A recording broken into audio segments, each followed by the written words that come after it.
This is Neville Owen from Anglesey.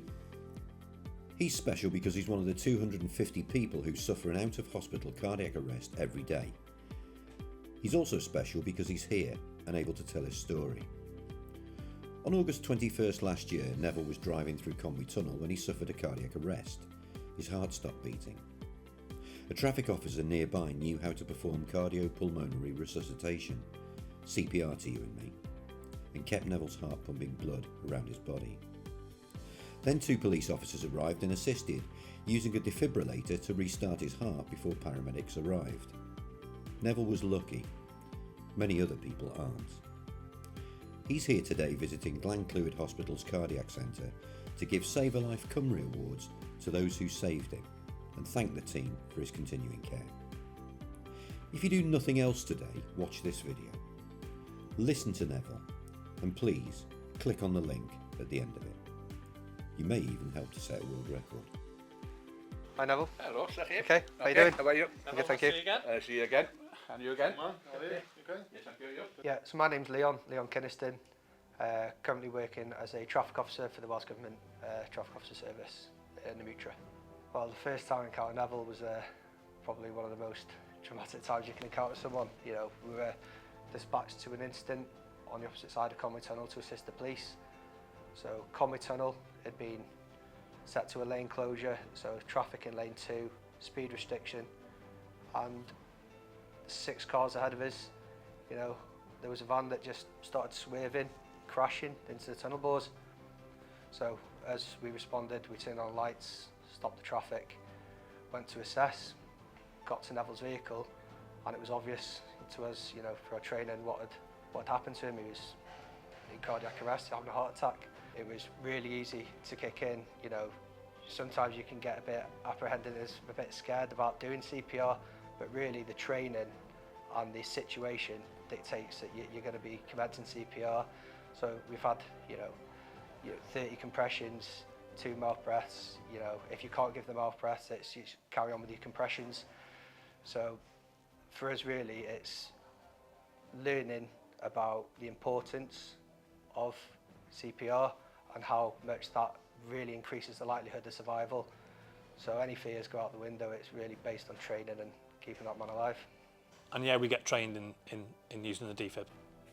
However, the defibs, I've got to stress to people, the defibs are so easy to use that anybody can pick up a defib. And if somebody needs that defib, don't be scared to use that defib. It has all the instructions in the defib. It won't let you do anything that is going to harm that patient or hurt them or anything like that. I'm one of the 6 colleagues who do interventional cardiology. By the time the paramedics arrived and it was found that he was having a major heart attack, so the gold standard treatment for that is to open up the occluded artery, the coronary artery, which is supplying the heart muscles with blood. So we are the centre in North Wales doing that procedure. So he was rushed in. So we have a dedicated team for that, 24/7.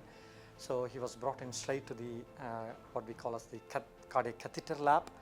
We identify the blocked coronary artery and open it up by using balloon, and sometimes we use techniques to suck out the clot which is blocking the artery, and then invariably we put in a stent, which is a metal scaffold, to keep the artery open. In his case, he has had a very good outcome.